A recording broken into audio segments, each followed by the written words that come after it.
आप सभी दोस्तों को राधे राधे। कुंज बिहारी श्री हरिदास। दोस्तों, श्रीमद् भागवत कथा के अनुसार कहा गया है कि जब मन संकटों से घिरा महसूस कर रहे हो, जीवन तनाव में हो, खुशी हमारे आसपास कोई दिखाई न दे, तो एक ही रास्ता नजर आता है, श्री गणेश चतुर्थी का व्रत करें। इससे कष्ट दूर होते हैं और धर्म, अर्थ, मोक्ष, विद्या, धन व आरोग्य की प्राप्ति होती है। जब इतना सब दे सकते हैं गणेश जी, तो फिर ये भी जान लो, श्राप और वरदान पौराणिक कथाओं के आधार पर मान लें तो हम यह कह सकते हैं कि मनुष्य जीवन पर श्राप और वरदान अपना असर दिखाते ही हैं। लेकिन बड़े बड़े देवी देवताओं द्वारा दिए गए श्रापों के फेर से उलझना पड़ा है। लेकिन क्या आप इस बात पर यकीन कर पाएंगे कि श्राप के अलावा हिंदू देवी देवताओं को अन्य आरोपों का सामना करना पड़ा है, जिसमें चोरी का आरोप भी शामिल है। यहाँ तक कि स्वयं विष्णु अवतार भगवान श्री कृष्ण को भी अपने ऊपर लगे चोरी के आरोप को सहन करना पड़ा था।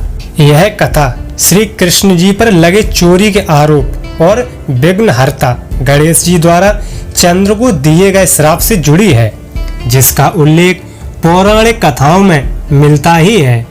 एक बार माता पार्वती पुत्र गणेश जी को चंद्रलोक से भोजन का निमंत्रण आया था। ये तो सभी जानते हैं कि गणेश जी को मोदक अत्यंत प्रिय हैं। भोजन के कार्यक्रम के दौरान भी उनका ध्यान लड्डुओं पर ही था। गणेश जी ने वहां जी भरकर मोदक खाए और वापस लौटते समय उनको घर पर लाने के लिए भी दे दिए, तो बहुत से मोदक साथ भी ले आए। श्री गणेश जी ने मोदक ज्यादा पा लिए थे और श्री गणेश जी का पेट तो बड़ा है ही, इसलिए गणेश जी मटक मटक कर धीमी गति से चल पा रहे थे। तो मोदक बहुत ज्यादा थे जो उनसे संभाले नहीं गए। उनके हाथ से मोदक के साथ वो खुद भी जमीन पर गिर पड़े। ये नजारा चंद्रमा देख रहे थे, तो चंद्रमा इसे देखकर अपनी हंसी नहीं रोक पाए। बच्चे को देखकर खूब जोर से हंसे। गणेश जी ने इधर उधर देखा, कोई नहीं दिखा। ऊपर चंद्रदेव को हंसता देख गणेश जी को क्रोध आ गया। आप देखना, छोटा बच्चा गिरता है कहीं तो वो रोता नहीं है, आपने देखा होगा। लेकिन रोता कब? जब उस बच्चे को कोई देखता है गिरता हुआ, तो बच्चा जरूर रोने लगता है। लेकिन हम बच्चे को दिलासा देते हैं, देखो चींटी मर गई, देखो मैंने भी मारा इसको, अब खुश ना, तो बच्चा खुश हो जाता है। लेकिन यहाँ चंद्रदेव ने उल्टा मजाक बनाया श्री गणेश जी का। तो क्रोध के आवेश में आकर उन्होंने चंद्रदेव को रोते रोते कहा, तुम मुझे देखकर हंस रहे हो, मेरा मजाक उड़ा रहे हो। मैं गिर पड़ा, मेरी सहायता करने की बजाय मुझ पर हंस रहे हो। इतना अभिमान तुमको? मैं श्राप देता हूँ, जो भी तुम्हें देखेगा उस पर कई तरह के झूठे कलंक लगेंगे। वो हमेशा परेशान रहेगा। तुम्हारे दर्शन करने वाले मनुष्य के आपस में झगड़े होंगे, चोरी का इल्जाम लग जाएगा। तुम्हारे दर्शन करने से मनुष्य बचेंगे नहीं। गणेश जी गुस्से में बोलते ही चले गए। चंद्रदेव घबरा गए। उन्होंने गणेश जी के चरण पकड़ लिए, गिड़गिड़ाने लगा और यह श्राप वापस लेने का आग्रह किया। तभी कई देवताओं ने कहा, बस श्राप वापस ले लो। श्राप वापस ले पाना तो स्वयं गणेश जी के हाथ में नहीं था। उस दिन चतुर्थी थी, इसलिए गणेश जी ने उस श्राप को चतुर्थी तक ही सीमित रखा।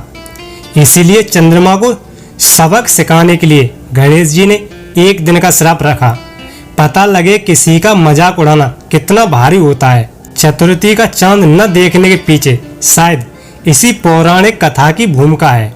चलिए अब बताते हैं कैसे श्री कृष्ण पर लग गया चोरी और हत्या करने का आरोप इसी चंद्रमा की वजह से।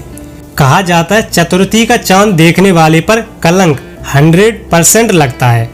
बस उससे बचना कैसे? देख तो लिया, हम जितना बचने की कोशिश करते हैं कि आज चांद नहीं देखना है तो जरूर दिख जाएगा। ऐसा कई लोगों के साथ होता है, हमारे साथ भी हो चुका है। लेकिन इससे बचें कैसे, ये जरूरी है। समस्या तो सबके साथ होती है, उसका हल क्या है ये जानते हैं इस कथा के अनुसार। द्वापर युग की बात है। श्री कृष्ण के गले में चमकदार माला पड़ी रहती थी, जो दिखने में बहुत सुंदर थी। और इस माला को देखकर एक राजा हुए सत्यराजित जो इस माला को देखकर उनको ईर्ष्या जेलसी होती थी, उसने भी ऐसी माला धारण करने का संकल्प किया।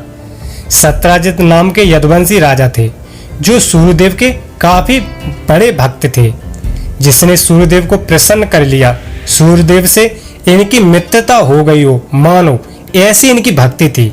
तो सूर्यदेव ने खुश होकर प्रसन्न होकर इनको एक सीमंतक मणि दी थी।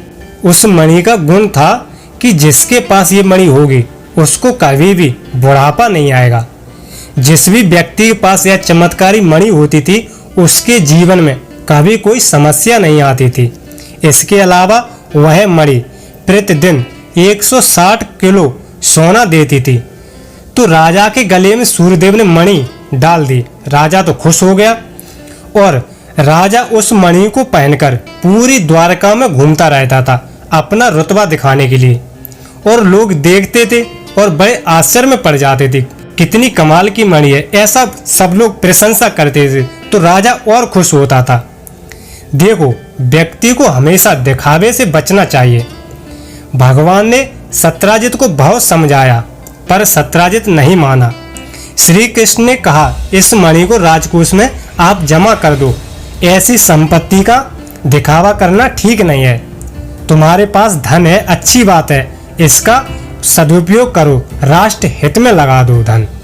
राजा सत्राजित ने इस बात का कोई उत्तर नहीं दिया, बल्कि श्री कृष्ण को हमारी प्रसन्नता, हमारी मणि देखी नहीं जाती, श्री कृष्ण को बुरा लग रहा है, ऐसा सोचने लगा और वापस महल लौटकर उस मणि को महल के मंदिर में स्थापित कर दी, वहां रख दिया।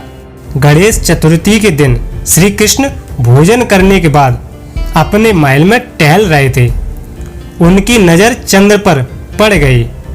कृष्ण समझ गए कुछ गड़बड़ है और जाके रुक्मणी जी को बताया चांद और उस मणि के बारे में। कृष्ण को चिंता मणि की नहीं थी, बल्कि इतनी कीमती मणि पहनने वाली व्यक्ति की थी। यह सुनकर रुक्मणी डर गई और सोचने लगी कि कहीं उनके पति पर कोई आंच ना आ जाए। उसी रात राजा सत्राजित के भाई ने मणि धारण कर ली और शिकार पर चले गए, जहाँ एक शेर ने उन्हें मार गिराया।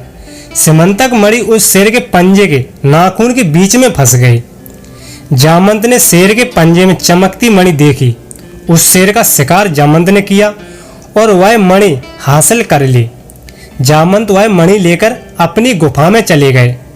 जामंत उस मणि को समझ नहीं पाए थे और उन्होंने वह मणि अपनी पुत्री को खेलने के लिए दे दी। सत्राजित ने अपने भाई को मरा पाया, लेकिन मणि वहां नहीं दिखी। उसको तो शक गया सीधा कृष्ण पर, क्योंकि असल वजह नहीं मालूम थी। उन्होंने श्री कृष्ण पर अपने भाई की हत्या और मणि की चोरी का आरोप लगा दिया। पूरे नगर में हाहाकार मच गया। श्री कृष्ण की बदनामी होने लगी और यह बात द्वारका वासियों के माध्यम से श्री कृष्ण के कानों में पड़ी। उस समय श्री कृष्ण इस बात से बहुत आहत हुए थे, पर वो जानते थे चोरी हमने नहीं की, पर मणि चोरी हुई है, ये तो सत्य है। श्री कृष्ण कहते हैं सत्य को प्रकट करना चाहिए। हम लोगों पर कोई झूठा आरोप लगाए तो हम क्रोधित हो जाते हैं। अच्छा, हमने कुछ किया भी नहीं, फिर भी झूठा मुझे ही चोर बना दिया, सीधे का तो जमाना ही नहीं रहा, ऐसा अपन लोग कहते हैं। पर वे अपने घोड़े पर बैठकर कुछ अपने खास लोगों को साथ में लिया और वन की ओर चले गए उस मणि को स्वयं ढूंढने के लिए। जिस पर इल्जाम लग रहा है वो स्वयं मणि ढूंढने जा रहा है। तो घोड़े पर बैठकर कुछ अपने खास लोगों को साथ में लिया और वन की ओर चले गए, जहां उन्होंने सत्राजित के भाई प्रसेनजित के शव को देखा। उन्हें सबके आसपास मणि कहीं नहीं दिखी। थोड़ी दूर चले तो शेर मरा हुआ था, पर मणि वहां भी नहीं दिखी। आगे भालू के पंजे के निशान मिले। उन पर चलकर एक गुफा दिखाई देती है। उन्होंने देखा उस गुफा के पास एक बालक उस बहुमूल्य मणि से खेल रहा है। कई लोगों को आते देख बालक रोने लगा और घबराकर गुफा में भाग गया। श्री कृष्ण गुफा के अंदर गए। कृष्ण के साथ में जो लोग थे वो डर की वजह से द्वारका वापस आ गए थे, लेकिन भगवान से प्रेम था उनको। श्री कृष्ण भगवान गुफा से सही सलामत वापस आ जाएं घर, इसके लिए द्वारका में सतचंडी यज्ञ का आयोजन करवा दिया। अंदर जामवंत ने बच्चे की रोने की आवाज सुनी, गुस्से में आए और गुफा में श्री कृष्ण आते दिखे। पहचाना नहीं, ना कोई बात की, सीधे भगवान पर हाथ उठा दिया और कृष्ण के बीच 28 दिनों तक युद्ध चला, जिसका कोई परिणाम नहीं निकल पा रहा था। जामवंत की एक एक नस ढीली कर दी भगवान ने युद्ध के दौरान। जामवंत को लगा, मुझसे इतना लंबा युद्ध भगवान के अलावा भला कोई नहीं कर सकता। जामवंत ने यह महसूस कर लिया कि कृष्ण ही राम है। प्रभु आपने बताया नहीं और युद्ध करते रहे। भगवान बोले, जामवंत तुमने कुछ कहने का समय ही नहीं दिया, तब तक तुम झगड़ने लगे। श्री राम ने जामवंत से पुनः जन्म लेने का वादा किया था। कृष्ण को देखकर जामवंत को प्रभु राम के दर्शन हुए। उन्होंने हाल पूछा, कैसे हो प्रभु? तो श्री कृष्ण भगवान ने कहा, मुझ पर यह मणि चोरी का आरोप लगा है। जामवंत ने वह मणि लौटा दी और जामवंत ने अपनी पुत्री, वह जो बालक था वो जामवंत की पुत्री जामवती थी। जामवंत ने अपनी पुत्री का हाथ श्री कृष्ण को सौंप दिया। श्री कृष्ण वापस सभा में लौट आए और उन्होंने सबके सामने वह मणि राजा सत्यराजित को लौटा दी। और श्री कृष्ण कहना चाहते थे, मेरे पास ये मणि नहीं थी, इसके सबूत के तौर पर जामवती भी साथ में थी।